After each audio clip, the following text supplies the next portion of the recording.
Queridos, a paz do Senhor, sejam bem-vindos ao nosso canal. Nesse vídeo nós iremos resumir a lição 13, que tem como título A Amizade de Jesus com uma família de Betânia. Nós estamos encerrando o segundo trimestre de 2023 e desde já agradeço aos irmãos e amigos que têm nos acompanhado.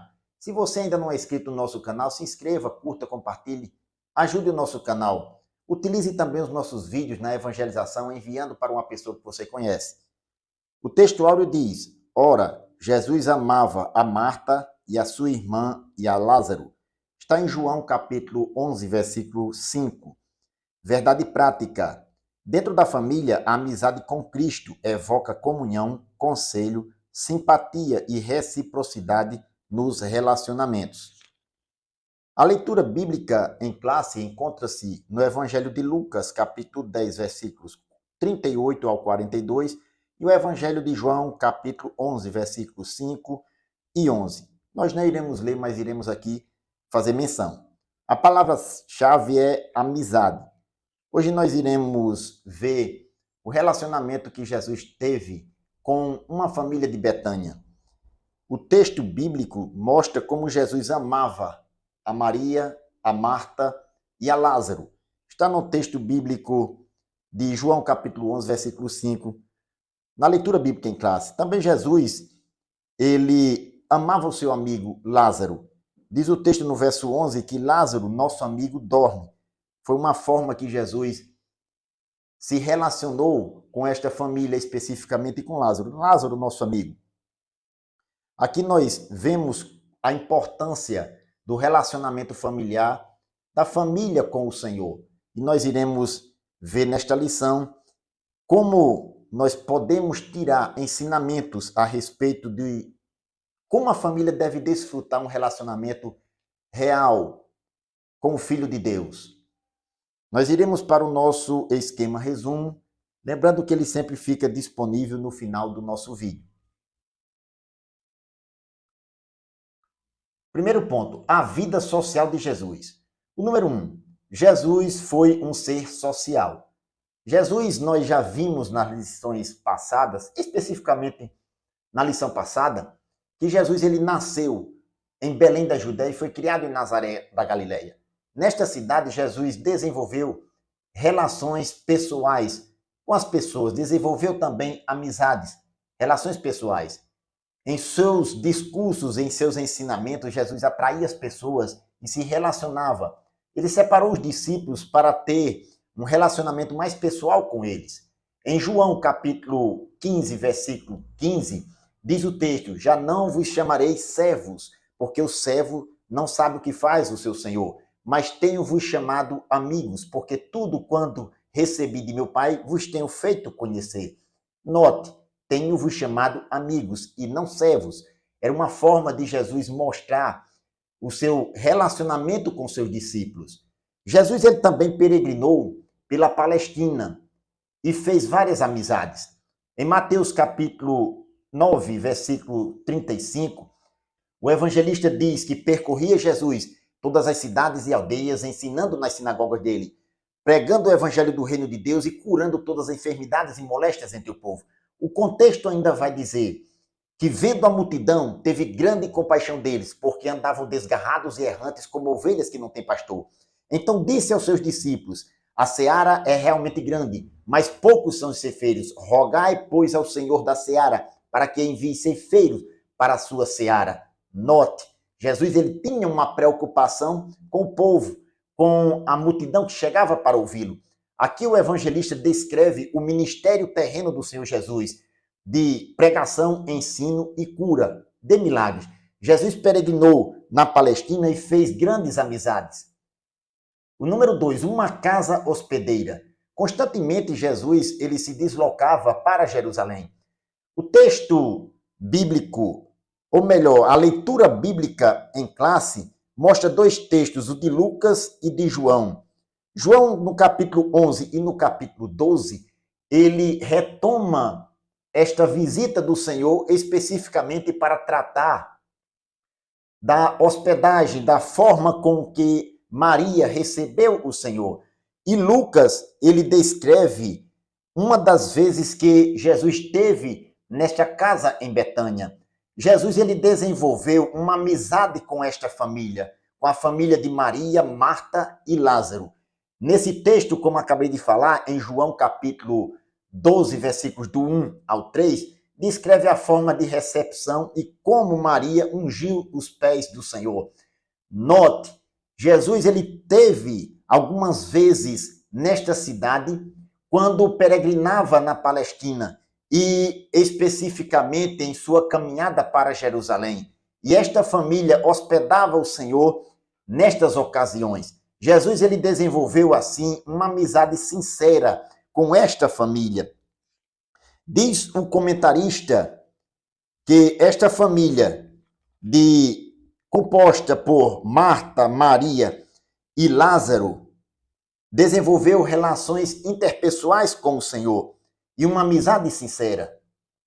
O número 3, Jesus foi recebido por essa família.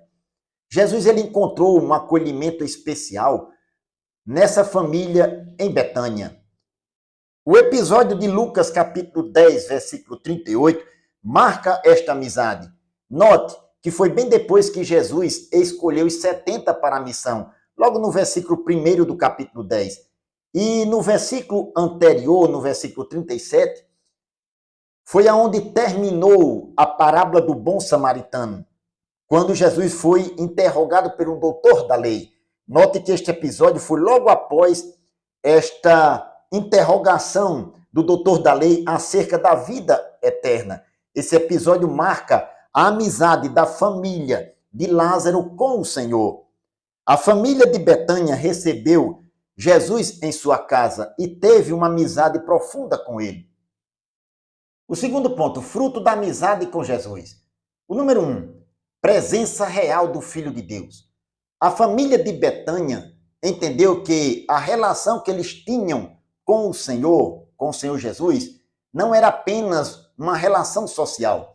Eles desenvolveram e compreenderam que a relação com o Salvador, na verdade, era muito mais do que uma mera relação social. Era um relacionamento com o próprio Filho de Deus. Para se ter um relacionamento assim, é necessário submeter-se aos ensinos do Senhor Jesus, aos seus mandamentos. Em João capítulo 15, versículo 14, Jesus diz na sua última reunião com seus discípulos: vós sereis meus amigos, se fizerdes o que eu vos mando. Note que para se desenvolver uma amizade com o Senhor, o que ele diz para os seus discípulos é necessário obedecer a minha palavra, fazer o que eu vos mando. Vós sereis os meus amigos, se fizerdes o que eu vos mando. E aqui, João ele mostra no discurso de Jesus o seu mandamento, no verso 12. O meu mandamento é este, que vos ameis uns aos outros. O amor é a identidade do cristão. É impossível um cristão obedecer ao Senhor se não amar. O amor faz parte da identidade do cristão. E Jesus manda que nos amemos uns aos outros. Vós sereis os meus amigos se fizerdes o que eu vos mando.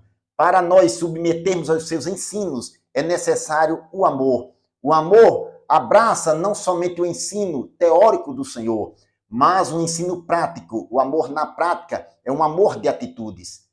O número 2, desenvolvimento espiritual.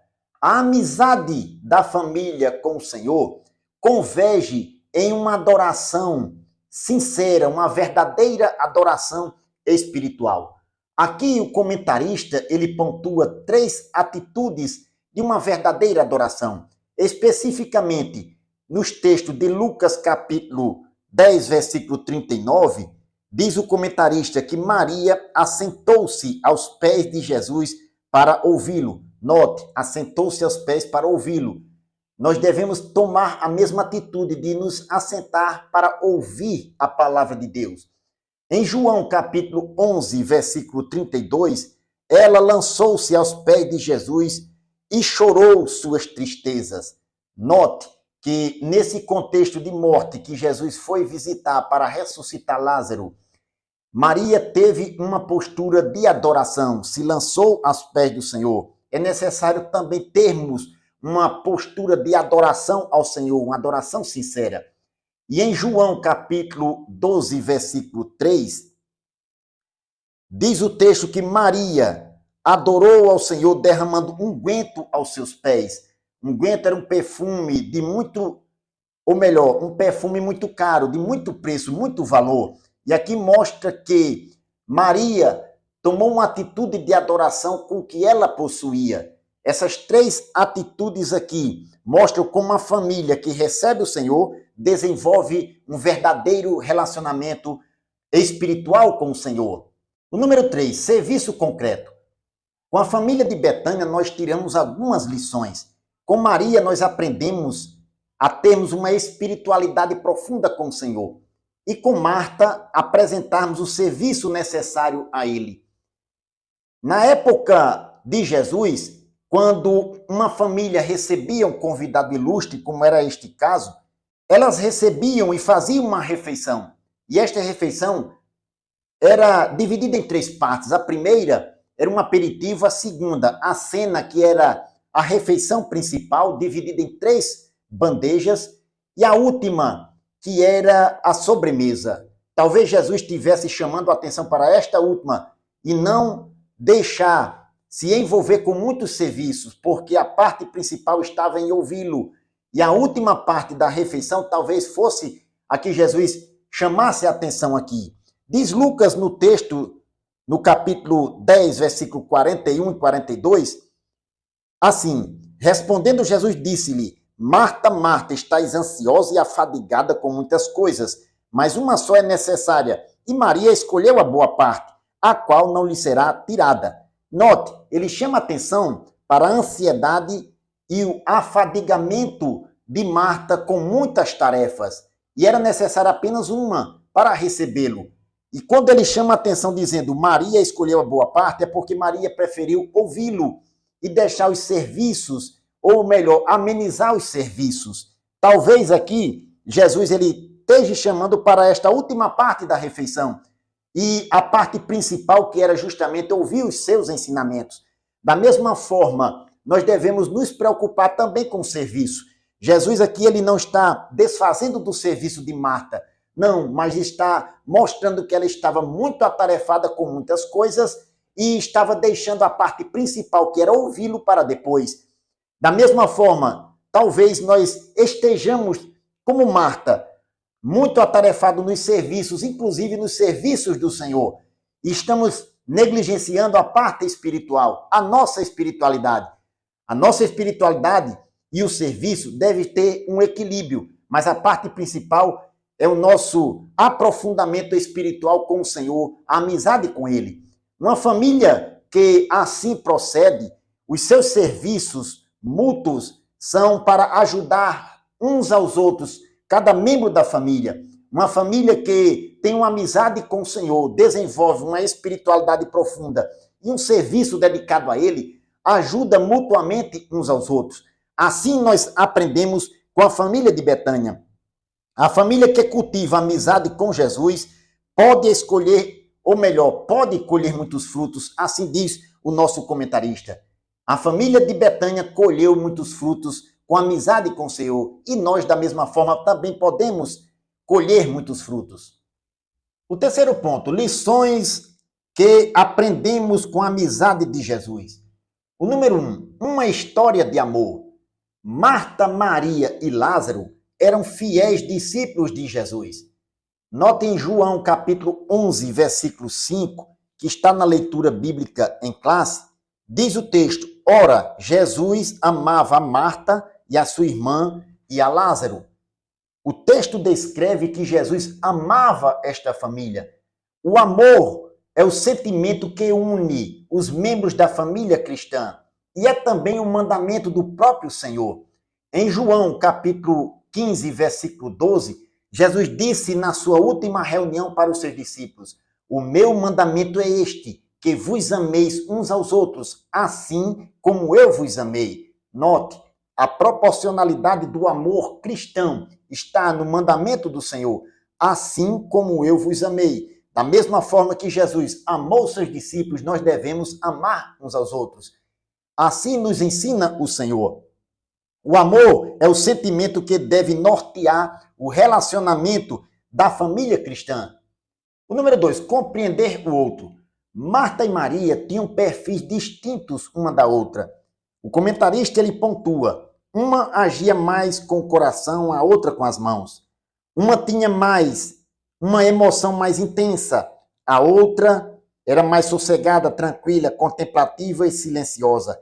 Entretanto, ambas recebiam Jesus com alegria e honra. Ter disposição para conhecer a personalidade dos membros da família deve ser um objetivo a alcançarmos. Talvez o maior desafio seja o amor. Paulo, na primeira carta aos Coríntios, capítulo 13, versículos 4 ao 7, Paulo, nesse texto da primeira carta aos Coríntios, capítulo 13, ele descreve o amor, o verdadeiro amor cristão, o amor que Cristo colocou na igreja, no coração de cada pessoa que se converte a ele, deixando os seus pecados. Este verdadeiro amor é personificado por Paulo nesse texto. Em outras palavras, Paulo descreve características humanas neste sentimento abstrato para fazermos um teste se verdadeiramente temos o amor cristão em nossa vida ou não. Eu vou ler o texto aqui e vou substituir o substantivo amor pelo pronome pessoal reto eu, na primeira pessoa. E nós vamos verificar se cada um de nós amamos de verdade ou não. 1 Coríntios 13 e 4, Paulo diz: o amor é sofredor, troca o amor por eu. Eu sou sofredor? O amor é benigno, eu sou benigno? O amor não é invejoso, eu sou invejoso?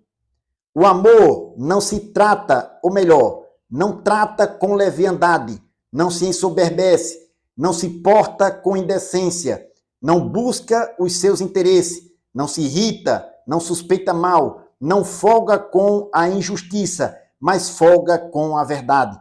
Tudo sofre, tudo crê, tudo espera, tudo suporta. Será que eu estou agindo desta maneira? Se estiver, eu tenho o verdadeiro amor cristão em minha vida. Se não, não tenho o verdadeiro amor.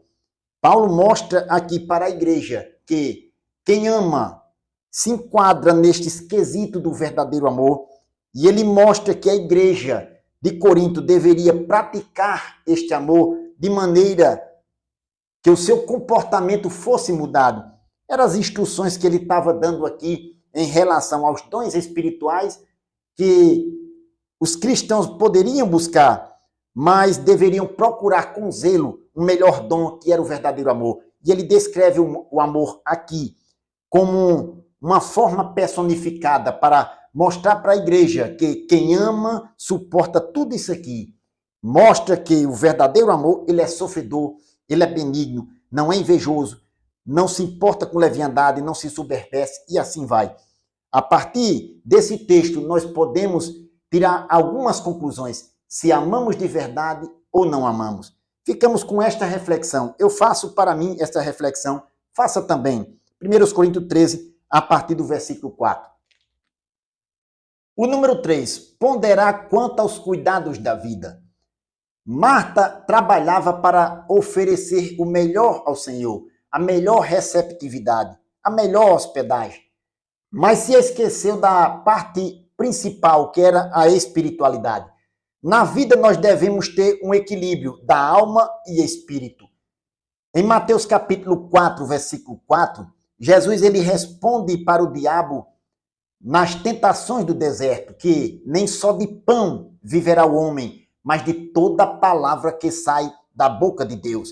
Note no texto, a palavra de Deus é o essencial para a nossa vida, sem esquecer do pão que nos alimenta. Nem só de pão viverá o homem, mas de toda palavra. A palavra de Deus é quem verdadeiramente alimenta a vida do homem, a sua alma e o espírito, sem nos esquecermos da parte material. Na família, a vida com Deus deve ser equilibrada com a vida social.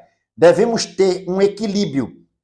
A nossa família deve ser o ambiente em que nossa vida com Deus seja potencializada, a fim de que a nossa vida social seja produtiva e abençoada. Desta forma, nós tiramos algumas lições de vida. A nossa vida com Deus, ela é mais importante. Deus não dá o primeiro lugar do coração do homem a ninguém, mas devemos equilibrar a nossa vida espiritual, nosso relacionamento com Deus, com o Senhor, com a nossa vida social. Se assim fazemos, a nossa vida social servirá de exemplo para as pessoas lá de fora. Bendito seja o nome do Senhor. Queridos, a nossa amizade com Jesus implica um verdadeiro e profundo relacionamento com Ele. Ele é o nosso verdadeiro amigo. A família que cultiva uma profunda amizade com o Senhor, um profundo relacionamento com Ele, também está disposta a cultivar um relacionamento entre os membros da família, conhecendo as suas personalidades. Devemos ter equilíbrio na parte espiritual com a material. Devemos buscar primeiro a Deus, termos um relacionamento com Ele em primeiro lugar, que todas essas coisas materiais nos serão acrescentadas para a nossa sobrevivência, comida, bebida e vestuário. Assim diz a palavra do Senhor. Devemos buscar um relacionamento com Ele, que o nosso relacionamento social será nos acrescentado pela sua presença. Que nós possamos colocar isso em prática e ponderar as nossas necessidades na vida. Ficamos por aqui, estamos encerrando o segundo trimestre do ano de 2023. Que possamos ter também um outro trimestre abençoado por Deus como foi esse. Deus os abençoe em nome de Jesus.